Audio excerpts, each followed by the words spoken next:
March Madness has given way to Portal Madness, and UVA and Virginia Tech are right in the middle of it all, remaking their rosters for next basketball season. It's also spring football time, and while the Hokies worry about their depth, the Cavaliers have to worry about squeezing all of their experienced players onto their depth chart. We'll talk about all that, Roy Williams' successor at UNC, and much more this week on Teel and Barber.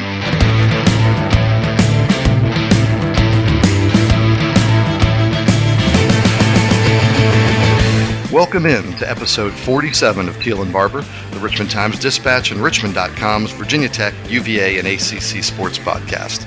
I'm Mike Barber, ACC beat writer for the paper, and here joining me, as he always does, my co-host, the 13-time Sports Writer of the Year and the Virginia Sports Hall of Famer, David Teel. David, how are you, sir? Good morning, Mike. I'm well and hope you and yours are the same. We are. Now, we've had some scheduling conflicts since the NCAA tournament ended, so we're back now after a 2-week break. Of course, we've missed all of you. I'm sure you've missed us as well. And David, in the time away, our family had some big news. We actually added a new puppy during that time. We picked up a 5-month-old boxer German Shepherd mix named Bear. He was being fostered by a friend, and I'm the guy in our house who wants all the dogs. I would adopt every dog that's out there, and we would make room and make do.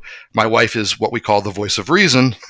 She prevents me from adopting every dog out there. But this was actually, David, her idea. She came into my office and said, hey, I saw this dog that's being fostered by a friend. I want it. And obviously I wasted no time because I didn't want her to change her mind. So we have a new addition. I'm curious, in the 2 weeks since we've last podcasted, any big news in your household? Well, first of all, Mike, how big is Bear going to get? Is he aptly named? He is, which is another reason that I was a little bit stunned when Elizabeth walked in and said, this is the dog for me. He's about 30 pounds now at 5 months. They're estimating he'll be closer to 70 pounds when he's done growing. And you can tell because he's got if the NFL scouts were out here measuring the hands, they'd be very impressed with Bear's hands. He, and his catching radius. So so the kids are going to have a pony, is what they're going to have. Absolutely. In fact, we already struggle with, kiddo, our older, our 7-year-old. She'll kind of stand over the back of the dog, pretending to ride on it, and the baby doesn't get nuance, right? He's a baby.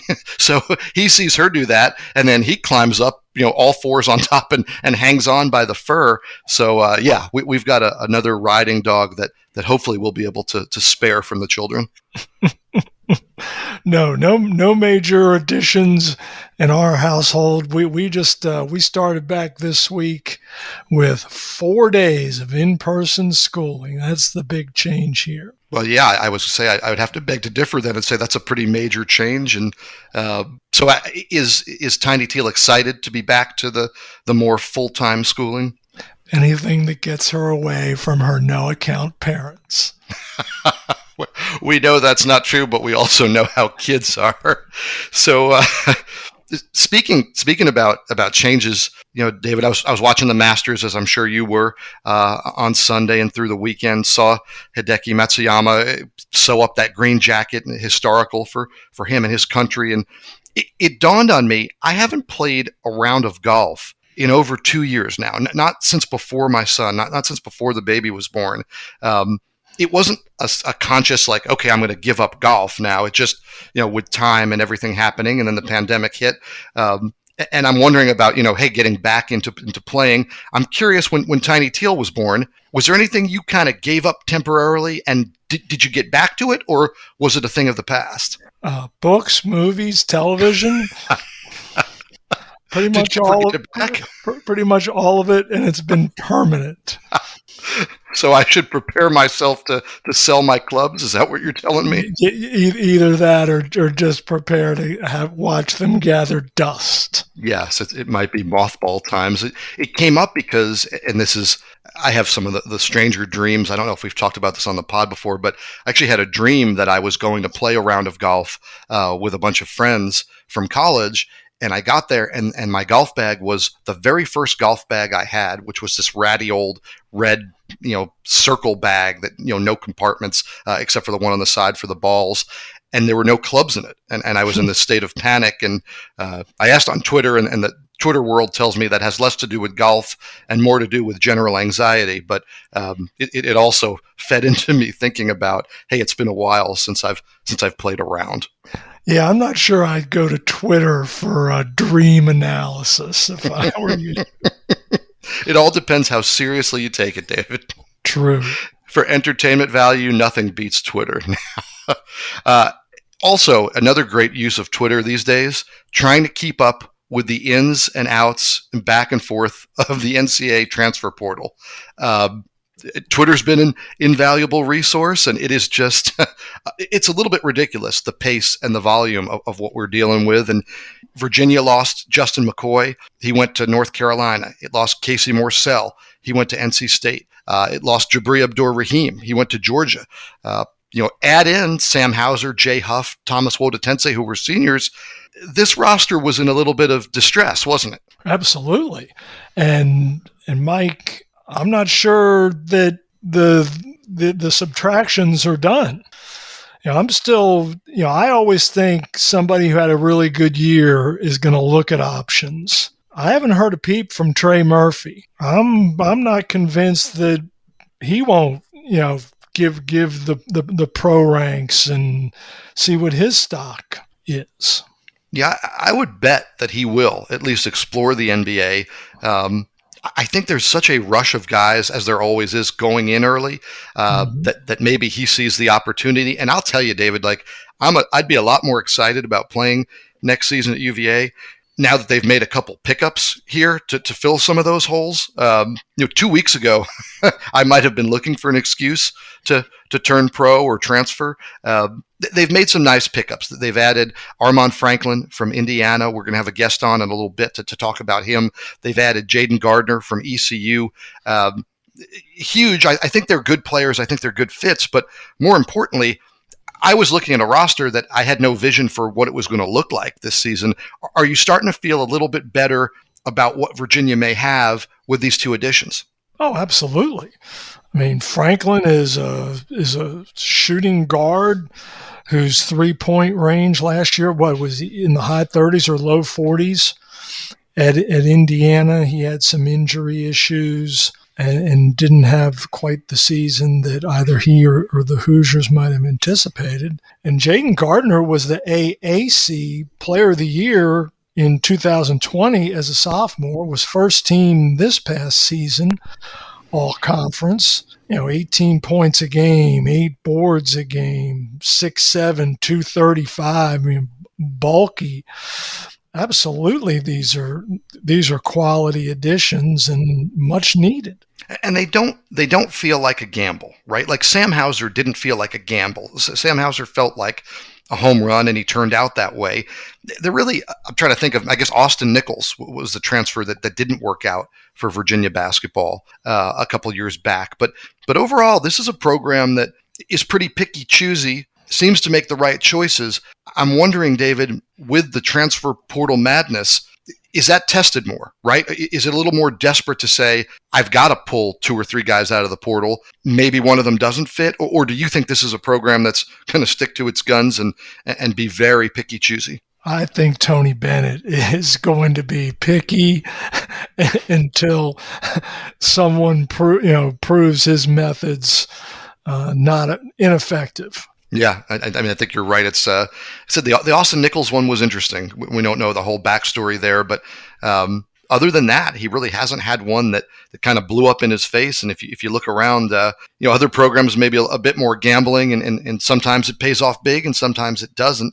Now it's interesting. 2 of the kids that UVA lost are transferring within the ACC. Mm-hmm. Justin McCoy going to Carolina, Casey Morsell to NC State. The ACC changed that rule to say, you could transfer within conference. I think that's the direction everybody was going. And what do you think about the idea of these guys popping up once, twice, maybe 3 times a year now for their old team? Well, and they're not alone in transferring within the league. Matt Cross has transferred from Miami to Louisville for next season in basketball. And this is the way of the world. I talked to Jim Phillips, the new ACC commissioner, about this. An interview I had previously scheduled with him just happened to fall on the day that the ACC announced this reversal of years of policy, in which if you wanted to transfer within the league, you were going to have to sit out a season, regardless of NCAA waiver and such. And he just thinks it's right. He's very adamant about it. This was really the first big policy decision of the Phillips administration. And as you referenced, we've seen other conferences follow suit since the ACC made its announcement. Yeah, I think the general push, and we've been talking about this since we started the podcast, is that these kids deserve that freedom, the same right that other students have to be able to move. And it always felt a little distasteful, disingenuous. You saw it a lot in football of, hey, we're going to block you from transferring within the conference. And it just sort of threw into your face the idea that, okay, we claim it's student athletes and we claim it's all about education, and that's the first thing. But now they want to make a move, and now the most important thing is competitive balance and your sport. It just didn't jive with the party line. And, we can talk about that party line and how realistic it is or is not. But I think in the end, this freedom, I think it's the way they had to go.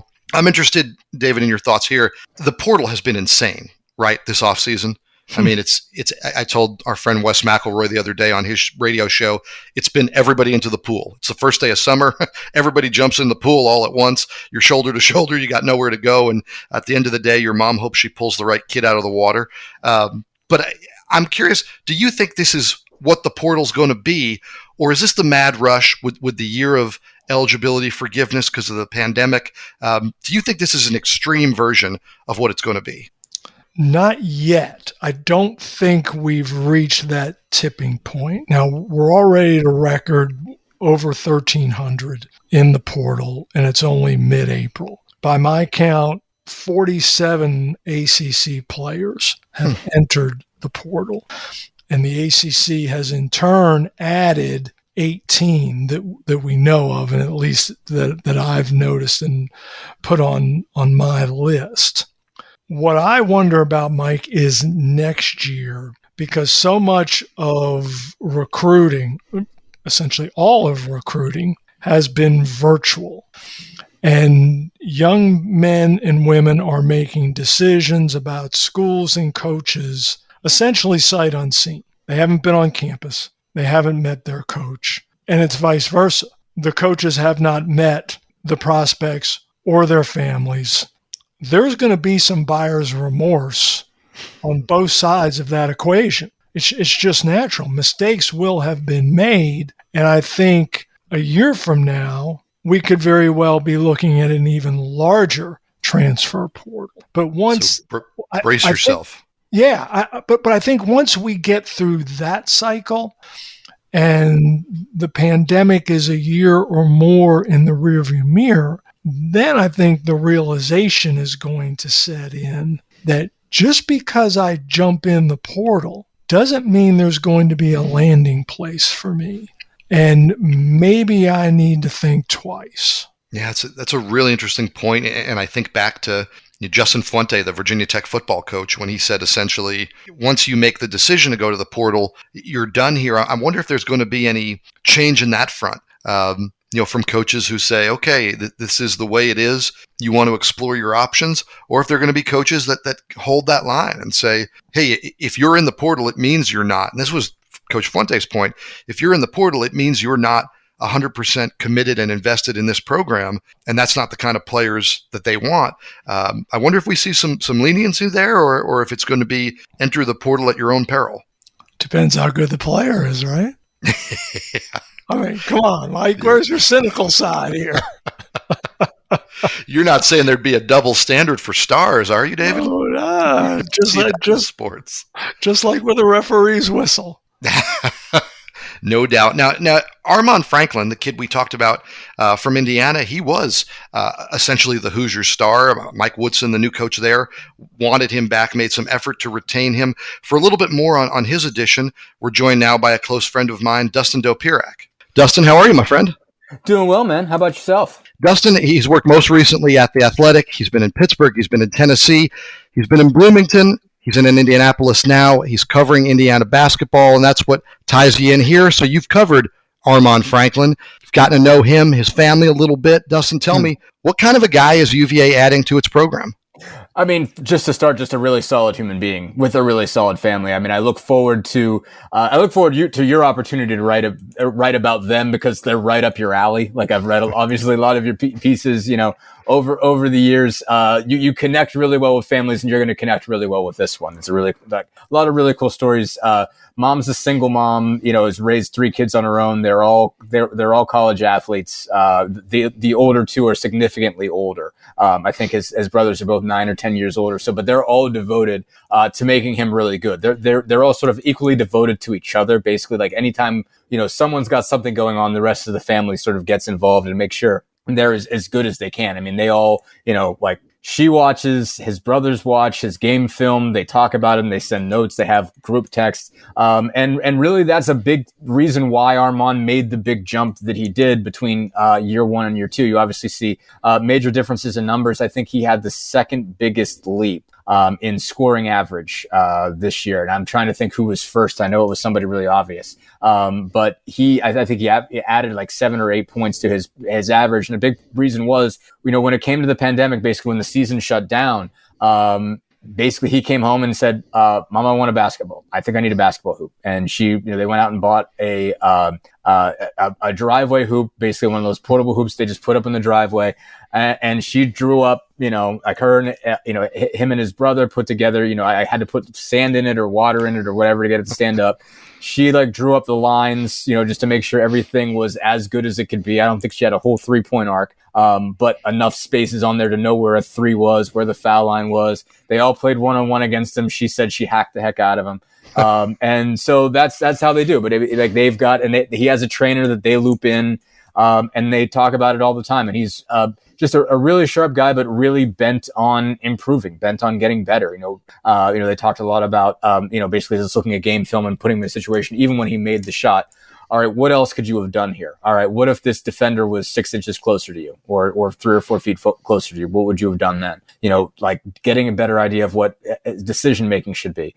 So you saw again a lot of difference that, because there's just again so much devotion from him and so much devotion by his whole entire family to make a more complete basketball player. And you could argue that he was the most complete guy on the team, especially when he was healthy. Right after, in the midst of probably his best stretch of basketball in the season, had an ankle injury against Maryland. It cost him half of that game and then 3 or 4 others. And then he wasn't quite as explosive the rest of the year when he was working with that thing. He was still able to score a decent bit, had a few good games in there, but not quite as good as he was November, December. But again, a really solid guy. And when I saw that he picked Virginia, I'm like, you know what, this makes sense. I was surprised that he decided to leave Indiana. I thought he would fit in really well with what Mike Woodson wanted to do, what he was selling. And he's really close with Trace Jackson Davis. So I thought that was going to be the clincher for him. It's like, okay, if Trace is staying and he's really lit up about it. I mean, Trace basically came in and gave a press conference that was as good of a sell as I could have imagined a player giving for a new head coach. I thought that was going to sell Armaan, but when he picked Virginia, it was like, you know what, this still makes a lot of sense. This is a really solid program with a really solid coach that relies on intellect and intelligence. He's got a lot of that. I think he's got a lot of the athleticism that fits. He really cares about defense. He cares about being the guy that's always making the smart decision, and that's a very Virginia thing. So I think he really fits the program culture well, style of play, but also the culture. He's 6'4", 195, and Dustin, his 3-point shooting numbers jump out. He was, I think, at 42% this season. Tell me, is he a catch and shoot guy? Can he create his own shot? Can he go to the rim? Does he have other parts of his offensive game? What kind of a player are they getting offensively? Yeah, no, now he can do all of those. Basically, he is a good catch and shoot guy. And it's interesting. You look back at his numbers from last year. He only has 2 really good shooting games, and they were both at Bankers Life Fieldhouse in Indianapolis. There was the Crossroads Classic in December when they played against, I think it was Notre Dame. It was Notre Dame last year. It was Butler this year. And because they flipped back and forth, Purdue, Indiana, Notre Dame and Butler all play this event downtown. And then they came back for the Big Ten tournament, played the first night of the Big Ten tournament before it was canceled. And they were playing against Fred Hoiberg when Fred got sick. And that was sort of that night that we all knew everything was going in a very bad direction. It was part of that game. But in that game, Armand hit 4 threes. But it was a big piece of his game to get better at the three. He was a good shooter in high school. I think he was somewhere in the 38% three-point range as a high school player, and did not shoot it very well at all as a freshman, except for those 2 games, and really made a point to, spend more time on that. But he also got, like you said, a lot better at creating his own. He got a lot better off the bounce. He's only so explosive as an athlete, just in terms of raw speed and jumping ability. But he's just he's got that very good 2-guard sort of body control that you see some guys develop. There's just a lot, like, he has an idea of how to use his body, an idea of how to finish at the rim, idea of just when to make the right dribble to either just create enough space behind the arc, or get in and get into a mid-range shot, or go to the rim and finish. I think you saw just a ton of progress from him in that particular facet of his game, of just being in a position where he knew he had to get a bucket and knowing when to do it. One of his biggest moments of the year was when he hits this game winner against Iowa, and he had a bad night shooting. He ended up being 2 for 10. So he's 1 for 9 at this point, but it's tie ball game, about 15 seconds left. Archie Miller makes a point to say, all right, give it to Armand at the top of the key. And he dribbles it out for till it's going to be close to the last shot, takes maybe 2 dribbles and hits a fadeaway jumper from about 15 feet and drills it. Has had a bad night too. Has not had a good shooting night at all, had all kinds of mistakes, just wasn't playing with a lot of confidence. But Archie still said this is the best option that they had. And they didn't have a lot of good options at that. I mean, they didn't have, he was really the one guy that you could say, all right, put the ball in his hand. He can get you any kind of shot that you need. He's at least going to get a look. There wasn't anybody else on the team that you could say that about. I think that's going to be important, because this is a Virginia team that, besides all of the pieces moving and guys transferring, Sam Hauser was a senior, and right. Sam Hauser was the guy who did those kind of things for Tony Bennett's club this year. He came in heralded as a 3-point shooter, but by the midpoint of the season, it was obvious that Sam Hauser was where they were going to go near the rim. Sam Hauser was where they were going to go for the mid-range jumper. Sam Hauser was going to get some of those big rebounds and give them a second chance opportunity. So, this is a UVA roster, and we talked about Jaden Gardner announcing the transfer from ECU, that he'll be joining the team. They have Trey Murphy. They're hoping to keep him. He transferred last year from Rice. So they have all of these pieces that they really do fit in a way, and this is certainly overhyping these guys athletically, but the DeAndre Hunter mold of being versatile scorers, of being long defenders, being rangy. Are they NBA lottery draft picks? Probably none of those 3 guys I just mentioned, but they've got that kind of persona on the court and ability. And how about, obviously this is UVA basketball, so I've got to ask you, how is he defensively? You don't get on the floor for Tony Bennett if you're not schooled in the pack line and devoted to staying in that stance and being strong on the defensive end. Yeah, no, he's good at that. Obviously, he's got a base of understanding, because Archie Miller was a pack line guy. So that fits. He's going to understand those principles, the difference between that and even your standard man-to-man principles. But he can play however you want from a man-to-man perspective. Because obviously, again, he's got the length.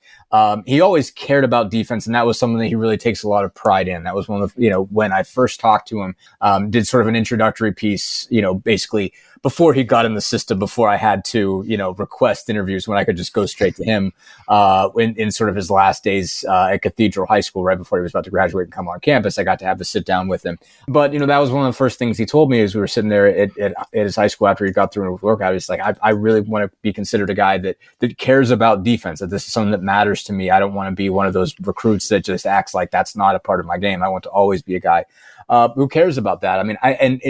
He wasn't quite an all Big Ten caliber defender, either led or tied for the team lead in steals. He was right there, about 26, 27, something like that. He had a stretch where he was getting 2 or 3 a game. So he could do that. He is going to care. Is he as good as, is he going to be the best defender at Virginia? I have my doubts. because again, just because it's so ingrained in the culture there. But he's going to fit. He's not going to be out of place. Like, you're not going to look at it and hit him as a weak point at all. Dustin, what was your sense of, how much of a push did Mike Woodson and that staff make to try to keep Armand? Was that in play? Where else was he looking? Or was this a case where he was on his way out the door no matter what was going on? What's the backstory? My sense was that, I knew Illinois and Louisville were involved, but I kind of knew the sense that they really wanted to take a step back on this. And they said at the beginning, this doesn't mean that we're not going to go. This just means that we want to have options. Basically, if they hire somebody that we don't think he fits with, we want to have already made relationships so we don't have to start over then, especially with all the things that were going into the transfer portal blowing up like it is. I think everybody had a sense that it was going to go this direction because of just everything involved, just with COVID-19 and nobody losing a year of eligibility. And so for all those reasons, I think everybody knew that the portal was going to be jammed. So I think they obviously looked at it and said, if the portal was going to be this jammed, it doesn't make any sense for us to wait until we get a coach and then decide then that don't want to be around this guy. It's like, let's create these now. And my guess is just that Virginia was too good to pass up. And with Franklin and with Gardner, it's starting to look like they're putting together. Because a couple of weeks ago, Dustin, as great as Virginia's been, you looked at that roster, you were like, I don't know. I don't know. But you had a guy like Franklin with what you're saying. You had a guy like Gardner. There may still be other pieces out there for Virginia. But either way, it's pretty clear that Indiana's loss here is Virginia's gain. Now, how does that play on the floor? We'll wait and see. But Dustin, I appreciate you taking some time to be with me to break down Armand Franklin. Let us know what the Virginia fans can expect and maybe what Tony Bennett is expecting. So thanks for being here on the show, and thanks as always for your time, my friend. Absolutely, man. Thanks for having me on. Now, Indiana certainly wasn't the only big-time program with a coaching change in this offseason. Right here in the ACC, we saw Roy Williams retire. We've been off the air, so to speak. So, David, let's start with Roy's retirement and then get into Hubert Davis, his replacement. But were you surprised that that Roy chose now to hang it up? I was surprised, Mike, but certainly not shocked. He's 70 years old. The crazy thing is, at that age, you think, okay, a coach is getting ready to retire if he's not long gone. But he was the fifth oldest coach in the league last year. Wild? Yes, and the other four showed no signs of wanting to stop, especially Leonard Hamilton. If he gets that Achilles fixed after falling off the bus. But if you looked at Roy last season and this, he looked just so unhappy and frustrated with himself. And as well as I, from listening to his post games and from the weekly ACC Zooms, he is an open book now. He is so transparent, and his frustration with himself was so palpable. And his retirement news conference was this way. He was convinced, I'm not the right guy for the job anymore.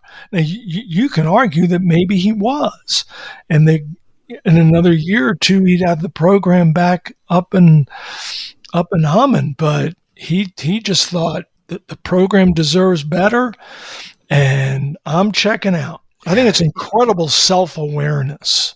It really is. Because of his age, I'm okay with it. I just wonder if it wasn't over the top on his part. And it's part of the reason, and you wrote so well about this and his desire to live up to Dean Smith. And I just wonder if he wasn't a little too harsh on himself after 2 years that were, a subpar season a year ago, a disjointed COVID season this year. The exhaustion is real. And if it was time to go, that's fine. But I know the idea to me that Roy Williams wasn't going to be able to turn things around, I just have a hard time believing that. Right. And I wonder if it wasn't that, that sort of drive for this perfection, this standard that he had that made him say, I'm not the right guy for the job. I think there's a lot of schools across the country that would love to have somebody as wrong for their job as Roy Williams. I think you make a really good point. And somebody asked him at the news conference, Dean Smith, his mentor, always regretted retiring at 66. Mm-hmm. Thought he did it too early. And someone asked Roy, do you have any concerns that you might be jumping too soon? He said it's a fair point and one I've pondered, but no, I'm ready. And he did say that his wife, who he playfully refers to as Wicked Wanda, had wanted him to retire after each of the Tar Heels' two most recent national championships. And even after the 2017 one, but he said, he held on, but he's ready now. No, and it's funny because it was a mix. Watching his press conference, he was sort of this mix of at peace with his decision and tortured by his decision in a way that was so real, right? Because a lot of times these guys come out and announce their retirement, and it's all roses, it's all flowers, it's all great. This is the right decision, this is perfect. And true or not, maybe that's just the image they want to put out there. And then you have guys who are pushed out or fired, and it's painful. And Roy was such a human blend, I thought, of both. Like, he sounded like a guy who maybe wasn't completely sure this was the right call, but it was the call he was making. His reasons were good, and this is where he was going. And I've enjoyed every one of his post games and Monday Zoom appearances and teleconference appearances. And in a lot of ways, I really enjoyed his retirement press conference. Yeah, because it just always was raw and genuine, and as you said, sometimes over the top. But that's just him. That's the way he is. He cries at the end of seasons, and for better or for worse, 99% of the time for the better. I mean, the guy's in the Hall of Fame. He hung more banners in Chapel Hill than Dean Smith did, for heaven's sake. He won 3 in 18 seasons. That's a pretty good batting average now. It sure is. We'll miss some happy trails and a great retirement for Roy Williams. On to the next, David. His essentially handpicked successor, am I right, in Hubert Davis? Yes, absolutely. What do you make of this hire, of this fit? Well, the interesting thing, Mike, is, and I'm, as I often do, dating myself, but when Dean Smith retired in 1997, he essentially forced Carolina's hand. He didn't retire until early October, when the Tar Heels had no choice but to elevate Bill Guthridge, Dean's longtime assistant. Roy didn't do that. He retired on April 1st, and Bubba Cunningham had plenty of time to go looking outside the program or outside the Carolina family, and he says he did. But in 4 days, he hired Hubert Davis, Roy's assistant for the last 9 years, former Tar Heel, 12-year NBA guy, former ESPN analyst, but never a head coach. And that's rare in the ACC. He's only the 7th coach in the last 52 ACC searches that landed on someone who had not coached at the Division I level or higher, meaning the NBA. How big an obstacle is that? Because we covered James Johnson, right, at Virginia Tech, who was similar scenario and similar in terms of the timing as well. It was a late hire, and we both really like James. He's been a top-level assistant. Hope he gets to be a head coach again, but it didn't work out for the Hokies. How big of an obstacle is it to have your first time in that chair, your first time with the big whistle, come in the ACC where you don't get a night off? I think it's an obstacle, but if you're looking for a role model, look no farther than Roy Williams. I mean, Roy Williams was a riskier hire for Kansas at age 38 or 37, than Hubert Davis is for Carolina at 50. Roy knew nothing except North Carolina. He had worked under Dean Smith for a decade when Dean recommended him to Bob Frederick, then the Jayhawks AD, for the Kansas job. Hubert Davis has not only worked under Roy for 9 years at Carolina, he played for Dean. In the NBA, he played for Pat Riley and Larry Brown and Rick Carlisle and Jeff Van Gundy and Don Nelson. He played for some big time guys. He has been around some of the great coaches that the professional and college games have ever seen. And I think that will help him. Now, the sort of the flip of that hire came a year ago when Virginia Tech went and got Mike Young, who had years and years and years and years, and I won't waste the whole episode repeating years, but plenty of experience as the Wofford head coach. He's got an interesting offseason as well at Virginia Tech. The Hokies are right in the middle of all that transfer portal stuff. We talked last time about Jalen Cone and Joe Bamasile. They've both bolted from Blacksburg. Cone has since landed at Northern Arizona. Bamasile at GW. George Washington. Kevy Aluma has said he'll test the NBA waters. He's not going to sign with an agent, so he could come back.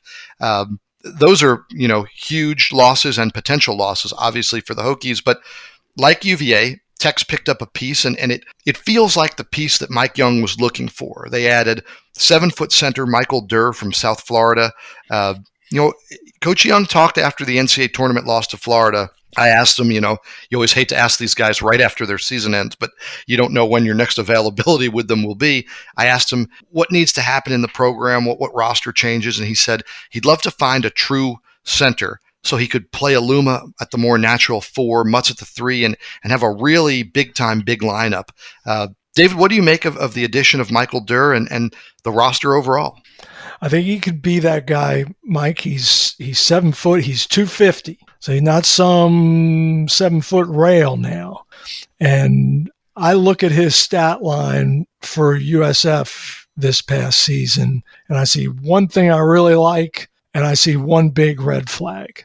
The thing I really like is 8 rebounds a game, 7.9 to be exact. 3 of them are offensive rebounds. He's averaging 3 offensive rebounds a game, which is at a better rate than anybody on Virginia Tech's roster hit the offensive glass this past season. To me, that's a really nice addition for the Hokies. The red flag to me is I expect my 7-footer to shoot better than 41% from the floor. Yeah, you think about the prototype at that position when you're that size, throw the ball down to the low block, and that's a shot you should be hitting, 60% of the time, right? Right. You're right there at the rim. So yeah, and I didn't look, but it'll be a question too with the free throw shooting. How is his free throw shooting, and is he going to be a hack-a-shack kind of guy? No, he's not. He's over 70% as a free throw shooter, which makes his 41% from the floor all the more confounding.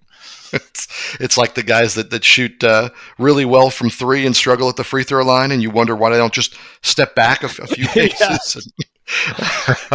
It's an intriguing piece because it's been a while, right, since Tech has had a center. We've seen a lot of guys who were really probably power forwards playing that position. And I mean, It wasn't that long ago that a guy like Tyrese Radford was spending time at essentially the 5 in some of the lineups. And, I guess Kerry Blackshear had the size to be more like a true center, but he played more like a 4. And certainly with some of his passing and outside shooting, it's going to be interesting to see a Tech team with a legitimate center, assuming that's what Durr turns out to be. Yeah, and as you referenced, you put him at the 5, Aluma the 4, Mutz the 3, Radford the 2, and what's Beatty going to do if he's back? There's your starting 5, right? Yeah. And when you think about Naheem Aline and the game he had in the NCAA tournament coming off the bench then, depending certainly on matchups, but it's easy to think like, okay, again, you lose but from the portal, you take from the portal. I feel like we all just have to sit back and wait a month before we start evaluating. That said, I'm going to bring us to our this week's edition of Take It or Leave It. It is a way too early edition of Take It or Leave It. With the roster moves both teams have made this offseason, UVA and Virginia Tech will both be back in the NCAA tournament next season. Let's start with David. I'm going to take it. I thought they would be at the end of last season, and I know there have been some subtractions within the ranks, but I think the additions are good. I like the returning core. And yes, the Hokies and Cavaliers are going to be back in the bracket. Thanks, Mike. Yeah, I'm inclined to agree. I think UVA, it's just hard to picture them not being in the NCAA tournament. I think I have more questions actually about their roster makeup right now and what kind of a team they're going to put on the floor. But the way it's been rolling, I mean, the fact that they won an ACC title in this mess of a COVID year, it's hard to imagine them missing the cut, so to speak, since we're coming out of Masters weekend. Virginia Tech, I like the roster. David just went over it. I think that's a really good team. So I'm going to take it. I think both of those teams are going to be back in the NCAA tournament, and I think both are going to be in shape, hopefully, to stick around a little bit longer than they did this past year in Indianapolis. Well, it's not just basketball on our minds, although the portal certainly consumes much of our time right now. It's also spring football. And David, you and I both got to spend some time in Blacksburg at a spring practice. Justin Fuente opened up Hokies workout, at least the first maybe third of the practice for us. We got to see some drills. We got to see some teamwork. We got to get a good look at the Hokies, who are trying to bounce back from that 5-6 season. What struck you being there, being in the Beamer barn and checking out Tech? Well, a couple things, Mike. Burmeister looks bigger to me, and I mean that in a good way. He just looked more muscular. He'd been in the weight room and looked like he put on some good upper body weight. I thought Holston had a burst to him, and that was interesting to me. There were some drop balls. Jafar Williams gets on his guys when that ball hits the ground. Did he remind? I couldn't help but think he reminded me of Torian Gray. Remember Torian's just over the top? He'd fall down or flop his hat off when one of his guys got beat in the secondary. I got that kind of a vibe. Yeah, he was. He brought his A game in terms of enthusiasm, at least that day, no question. It's interesting that you bring up Burmeister, because he said to us in one of the interviews this offseason that one of his goals was to get bigger and stronger. Right now, some of his injury issues this past season, at one point he had a 300-pound offensive lineman step on his foot. Right, that's fluky, and I don't know that being in the weight room can prevent that. But he did say that he came into the offseason with the goal of being stronger to be more durable, because David, he's the guy, right? This is Tech's quarterback with Hendon Hooker gone, with the other pieces that they have kind of coming along, I think a little more slowly, it's fair to say. This is Braxton Burmeister's offense. This is his year. Better be. Yeah. I mean, yeah, and this is a team that's also trying to replace Khalil Herbert. You mentioned Jalen Holston, Raheem Blackshear, who I think had so much hype and buildup, even from Justin Fuente, about all the things he could do. He's been nagged but dogged a little bit by an injury here in camp, but there's an expectation that he'll be a good player. Taj Gary, Justin Fuente mentioned, is coming on. Yes, Keyshawn King is back. David, it's interesting in that running back room. It's starting to feel like the old Shane Beamer running back rotation that the fans hated, but maybe it works with this group. Maybe. I mean, I think fans, and I think deep down in places they don't like us to see, I think the coaches like it when there's Khalil Herbert, that type of guy who's the go-to, and you just know you need yards. He's going to be your starter, and you adjust from there. The whole thing by committee to me is. It means you really don't have one. That's always the way I've thought about it. And what are you going to say if you're a coach, right? If you're a coach who doesn't have a stud back and you're not going to say, this is a disaster. I wish we had a good player here. You're going to say, hey, we're strong as a group. But yeah, I mean, deep down, I mean, it's not that deep, David. We watched Khalil Herbert, right? When Khalil Herbert was healthy, did they rotate? Did they play 4 or 5 backs? Or did they ride that guy as a premier back? It would be amazing, certainly, if Holston could do that, if Blackshear could do that. It just seems that maybe the Herbert thing was a one-year deal, especially, David, when you look at my biggest concern about this team, how thin the offensive line is. That certainly plays into your run game. I think your concern mirrors the coach's concern. And Vance Weiss and Justin Fuente have not done anything to try to mask that. I mean, what did Fuente say to us after, or his impressions after the first scrimmage were, there's far too much gap between our ones and twos. Yeah, and when you think about that, the offensive line is the first place your mind goes, because we can talk about, okay, how often do you make it through a season with your starting quarterback or other things and like that, but you don't ever make it through a season with your 5 offensive linemen, right? I mean, you don't make it through most games. It's such a physical position. There's so much banging there. And you know, to think you could play that, I mean, we saw it when we talked about COVID protocols. You know, teams were talking about not even being able to play if they didn't have a certain number of offensive linemen. I look at Virginia Tech's roster and I think, oh boy, I hope their development goes really well this offseason, or that's going to be a major, major issue. That's why I think the Maryland transfer, Johnny Jordan, coming in this summer is, I think him contributing is imperative. Yeah, they're bringing him in because he's experienced, because he's played. And the wild card in all of this is Brock Hoffman, Yes. who's an all-conference caliber center, but also a guy who can play guard and can move around. And I think, you know, as much as you always hear it and you sort of always, I don't know, blow it off to an extent, the idea that for Vance Weiss, it's going to be find your 5 best guys and then figure a way to get them all on the field. I think that's going to be it is maybe Brock Hoffman is your best center, but if he's your second best or your best guard, I think you're going to see some pieces on the move. And I think the transfer is going to play a big role. Speaking of transfers, you wrote about a transfer from Clemson on the defensive line, who I think is going to have a huge role. Jordan Williams, I agree with you, Mike. I think he's going to start up there at defensive tackle. He's listed at 310, says he's comfortable right now in the low 3s, and the coaches they rave about him, and not just his talent, but the mindset that he brought from Clemson. I mean, this is a young man. He's from Virginia Beach, Cox High School. He was at Clemson for 4 years. He won 4 ACC championships, redshirted as a true freshman, and then was on the 2018 national championship team as a redshirt freshman and contributed to that group.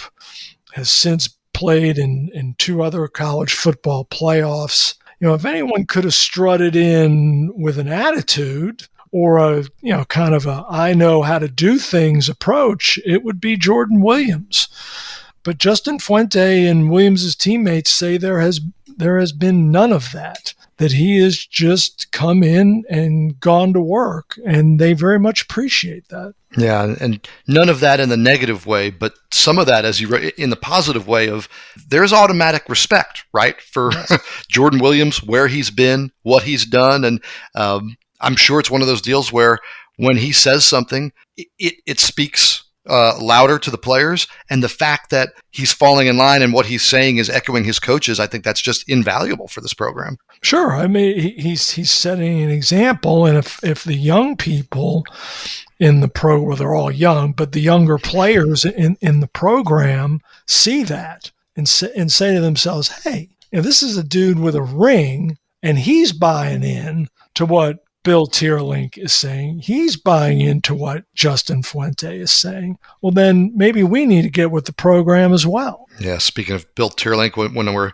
done recording here, I'm finishing a feature story on him. So we'll talk more about Bill Tierlink, hopefully on our next episode. He's an interesting character, great background, and that pairing, when you think about him, J.C. Price, who they brought in, and the experience of a player like Jordan Williams, makes you feel better about that D-line. Now, looking at the rival, UVA, they've got a ton of guys on their D-line, on their offensive line, on their secondary.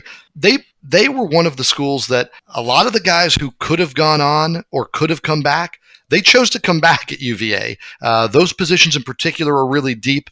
David, how big of a a player or a factor do you think that is for what UVA is putting together this offseason after, like Tech, what was kind of a down season for them? Well, it's interesting, the contrast where we were just talking about Virginia Tech being so thin along the offensive line. I was just crunching some numbers, and I count more than 100 career starts in college for Virginia's returning 5 offensive linemen. I mean, that is a lot of seasoning up front, and I think bodes well for the offense. Again, similar to Virginia Tech, the question in my mind is who carries the football? Because if you take away sacks, Virginia's leading rusher the last 3 years has been its quarterback. 2 years with Bryce Perkins and then last year with Brennan Armstrong. And in his pre-spring Zoom with us, Bronco Mendenhall said we would like to have a more conventional running attack. And he praised Wayne Talapapa for his work in spring, said he's won almost every drill. But winning drills and running the football effectively on Saturday are different. So we'll see. Yeah, I still think that the most intriguing candidates there are, you think about Ronnie Walker, the kid from Hopewell who transferred from Indiana, since we've been speaking about Indiana transfers. He'll finally be full go after all the obstacles last year. And then Mike Hollins, a really talented recruit who opted out last season after the COVID stuff hit. He's back, and it's going to be interesting. It does feel a little bit like the Tech, do you have a bunch of guys or is somebody going to emerge? And certainly a position to watch. And speaking of positions to watch, that brings us to this week's edition of Who You Got. Thank you, Mike. It is Who You Got. Now, we're not going to get any spring football games, but if we were, who's the one player from either Tech or UVA that you're most interested in checking out this spring? Let's start with Mike. I'm going to go on the offensive side. I'm going to stay with UVA, and I'm going to say Lavelle Davis Jr. The wide receiver, when he was on the field, he was explosive. He was dominant. He has a big body. He has the speed. He can get behind defenses, but he can also catch those 50-50 balls. And everybody we've talked to at Virginia offensively this offseason has talked about making that a priority or a focus. Big plays and capturing 50-50 balls. And I think it was Marcus Hagans, the receiver coach, told us, hey, we want to make it more like 75-25. Brennan Armstrong, the quarterback, said, we want to make it 75-25. When we throw up a 50-50 ball, there's a better chance we get it than you get it. And I think Lavelle Davis Jr. is right in the middle of that. I think he has a chance to be an all-conference level weapon. Again, with his size, his athleticism, and now with a little bit of experience, he's the guy I'm most interested to see whenever we get games back here. Okay, thanks, Mike. David? Stop looking at my paper, Mike. No, I agree with you wholeheartedly. I think Davis is such an intriguing player, 6'7", mm-hmm. And so I'll go across state, but stick on the offensive side and say James Mitchell at Virginia Tech, because he has shown flashes, much like Lavelle Davis did last year as a true freshman, of big play capability, not only in the pass game, but in the run game as well, and tight end and in the slot and even split wide. And I just think it's incumbent upon Brad Cornelson and Justin Fuente to get him even more involved in the offense in creative ways this season. Yeah, Justin Fuente talked a lot about the depth at tight end and how they're going to use those guys. But David, I just wonder if it doesn't play back into what you and I were already talking about, the questions on the offensive line. How much two tight end is it going to be? Not out of the offensive versatility, but out of the need to help that offensive line. That's a really good point, and that's where you look more to Gallo and gosh, I'm going to butcher his name. I always do. How do you say Drake's last name? Oh, so I get to butcher it? Drake Delulius is how I've always said it. Delulius, okay. I always have trouble with his last name, and I apologize. But you can pronounce the name of Clemson's presumptive starter at quarterback. Who is that? TJ Uiagalelei. Oh, it's the best. It's the best to hear you do that. Well, I hope you all enjoyed that. Thanks for listening. You can subscribe to Teel and Barber on Apple Podcasts or wherever you find your favorite pods. And please consider supporting local journalism with an online subscription to the Times-Dispatch. You can find special promotional offers available at richmond.com. Special thanks to Dustin Dopirak of the Hoosier Daily for joining us today. The show was produced by Dean Hoffmeyer. Teel and Barber is a podcast of the Richmond Times-Dispatch and richmond.com. For David Teel, I'm Mike Barber. Thanks for listening. Be healthy and safe, and please join David and me again next week.